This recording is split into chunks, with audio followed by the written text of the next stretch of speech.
Así que vamos con la primera parte de los convenios. Va a quedar grabado, luego se va a colgar en el canal de YouTube de la Radio del Opositor y se va a poder acceder cuando queráis. ¿Los convenios es importantes para las administraciones y entidades públicas? Sí, para vosotros como opositores también, porque os entra en el examen y por eso estáis aquí, ¿no?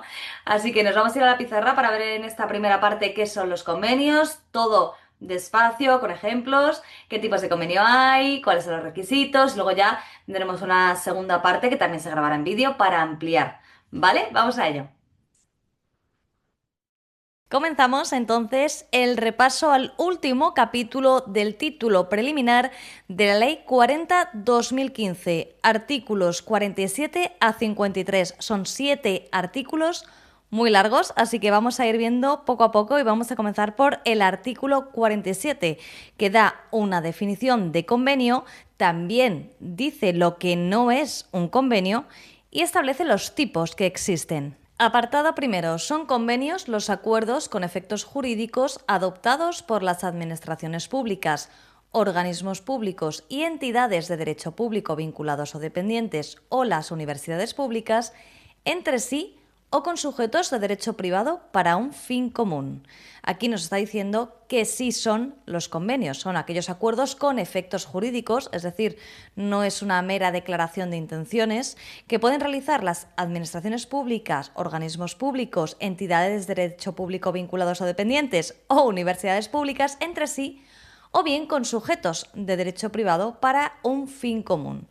En cambio, continúa este apartado primero estableciendo que no tiene la consideración de convenio, los protocolos generales de actuación o instrumentos similares que comporten meras declaraciones de intención de contenido general o que expresen la voluntad de las administraciones y partes suscriptoras para actuar con un objetivo común siempre que no supongan la formalización de compromisos jurídicos concretos y exigibles.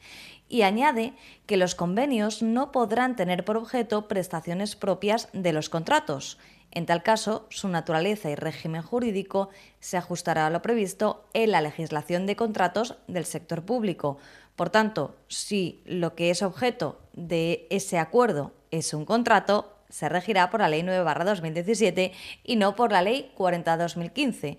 Así que teniendo claro que un convenio se firma entre una entidad pública con otra o bien una entidad pública con una entidad de derecho privado para lograr un fin común, vamos a ver qué dice el apartado segundo de este artículo 47, que son esos tipos de convenio. Los convenios que suscriban las administraciones públicas, organismos públicos y entidades de derecho público vinculados o dependientes y las universidades públicas deberán corresponder a alguno de los siguientes tipos. A. Convenios interadministrativos.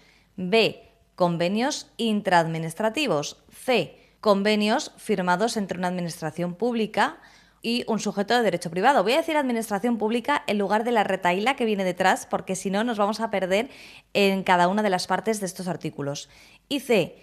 Los convenios no constitutivos ni de tratado internacional, ni de acuerdo internacional administrativo, ni de acuerdo internacional no normativo, firmados entre administraciones públicas y un sujeto de derecho internacional, que estarán sometidos al ordenamiento jurídico interno que determinen las partes. Por tanto, tenemos 4 tipos de convenios: los interadministrativos, firmados entre 2 o más administraciones públicas o bien entre 2 o más organismos públicos, y los convenios intraadministrativos, firmado entre organismos públicos y entidades de derecho público vinculados o dependientes de una misma administración pública. Así podemos ver que hay 4 tipologías. Ya sabemos qué es un convenio y ya sabemos los tipos de convenio. Vamos a ver algún ejemplo. Como ejemplo de convenio interadministrativo tendríamos alguno que firmase el Ministerio de Transportes con la Junta de Andalucía para financiar conjuntamente la mejora de una estación de tren. Un convenio intraadministrativo, pues el que puede firmar el Ministerio de Cultura con el Museo del Prado, que es un organismo autónomo dependiente de este ministerio, para organizar una exposición. Con respecto a un convenio con sujetos de derecho privado, por ejemplo, un ayuntamiento firma un convenio con una asociación cultural para organizar un festival de teatro local. Y, en último lugar, convenios con sujetos de derecho internacional, siempre y cuando no sean tratados internacionales ni acuerdos internacionales en sentido estricto, podría ser un convenio entre el Ministerio de Ciencia y una agencia de investigación de la ONU para intercambiar investigadores. Pero como decíamos al principio, no todo acuerdo que se lleve a cabo será un convenio. Tiene el requisito indispensable de que tenga validez jurídica. Si en alguno de estos ejemplos que estábamos poniendo anteriormente, por ejemplo, un ayuntamiento que firma con una entidad privada para realizar unas actuaciones de teatro locales, en ese caso no se puede quedar en dentro de un tiempo realizaremos unas actuaciones teatrales en nuestra localidad, porque eso no es un convenio, tiene que tener unos requisitos. ¿Y dónde se encuentran esos requisitos? En el artículo siguiente, artículo 48, requisitos de validez y eficacia. En su apartado primero dispone que las administraciones públicas, organismos públicos, etcétera, en el ámbito de sus respectivas competencias podrán suscribir convenios con sujetos de derecho público y privado sin que ello pueda suponer cesión de la titularidad de la competencia. En el apartado segundo se establece que en el ámbito de la Administración General del Estado y sus organismos públicos y entidades de derecho público vinculados o dependientes podrán celebrar convenios los titulares de los departamentos ministeriales y los presidentes o directores de esas entidades y organismos públicos. Por tanto, aquí está diciendo que para la AGE solo podrán celebrar convenios los titulares del departamento ministerial, el ministro o ministra de turno o presidentes y directoras de las entidades y organismos públicos. En tercer lugar, el apartado tercero establece que la suscripción de convenios deberá mejorar la eficiencia de la gestión pública, facilitar la utilización conjunta de medios y servicios públicos, contribuir a la realización de actividades de utilidad pública y cumplir con la legislación de estabilidad presupuestaria y sostenibilidad financiera. Esto significa que para que un convenio pueda suscribirse tiene que tener alguna de estas finalidades: mejorar la eficiencia de la gestión pública, facilitar la utilización conjunta de medios y servicios públicos, contribuir a la realización de actividades de utilidad pública y cumplir, por supuesto, con la legislación de estabilidad presupuestaria y sostenibilidad financiera. En su apartado cuarto, dispone que la gestión, justificación y resto de actuaciones relacionadas con los gastos derivados de los convenios que incluyan compromisos financieros para la administración pública, así como con los fondos comprometidos en virtud de dichos convenios, se ajustará a lo dispuesto en la legislación presupuestaria. Remarca lo que establece el apartado anterior. Seguimos, 48.5. Los convenios que incluyan compromisos financieros deben ser financieramente sostenibles, debiendo quienes los suscriban tener capacidad para financiar los asumidos durante la vigencia del convenio. Esto implica que si el Ministerio se compromete a aportar 200.000 euros pero no tiene ninguna partida presupuestaria para ello, pues no tendría esa capacidad para financiar. Apartado sexto. Las aportaciones financieras que se comprometan a realizar los firmantes no podrán ser superiores a los gastos derivados de la ejecución del convenio. Esto está aquí puesto, pues evidentemente, para que no se derive parte del dinero público a actuaciones que no sean las contenidas en el convenio. Si cuesta, vamos a poner un ejemplo que nos puede acompañar a lo largo de toda esta revisión, de todo este capítulo, si nos referimos, por ejemplo, a una actuación conjunta que va a realizar el Ministerio de Cultura con una comunidad autónoma para mejorar un edificio muy antiguo, pero que tiene una gran importancia, pues para nuestro patrimonio.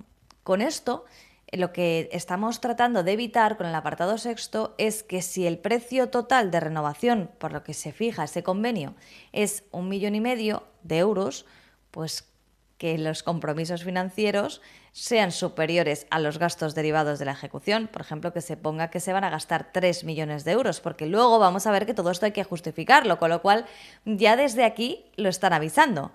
Apartado séptimo. Cuando el convenio instrumente una subvención deberá cumplir con lo previsto en la Ley 38/2003, que es la General de Subvenciones, y en la normativa autonómica de desarrollo que resultase aplicable. Y añade que cuando el convenio tenga por objeto la delegación de competencias en una entidad local, deberá cumplir con lo dispuesto en la Ley 785, reguladora de las bases del régimen local. Por ello, aquí en estos dos últimos apartados, el 7 y el 8, está hablando de convenios muy especiales. Los convenios suscritos, seguimos en el apartado octavo, los convenios suscritos por la Administración General del Estado o alguno de sus organismos públicos o entidades de derecho público vinculados o dependientes, resultarán eficaces una vez inscritos en el plazo de 5 días hábiles desde su formalización en el Registro Electrónico Estatal de Órganos e Instrumentos de Cooperación del Sector Público Estatal, al que se refiere la disposición adicional séptima. Asimismo, serán publicados en el plazo de 10 días hábiles desde su formalización en el Boletín Oficial del Estado, sin perjuicio de su publicación facultativa en el Boletín Oficial de la Comunidad Autónoma o de la provincia que corresponda a la otra administración firmante.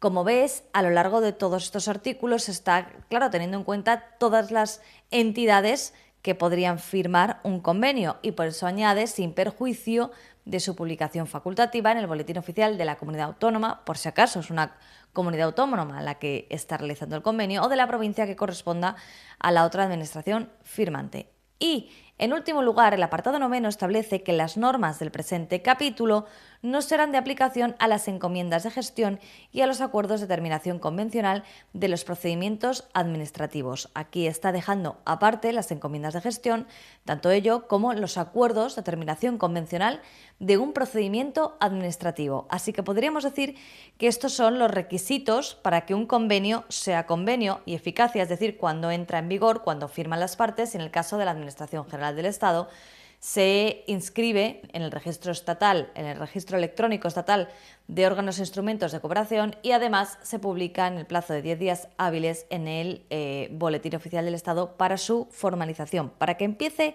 a tener efectos jurídicos. Pero en el artículo 49 encontramos el contenido de las arcas públicas.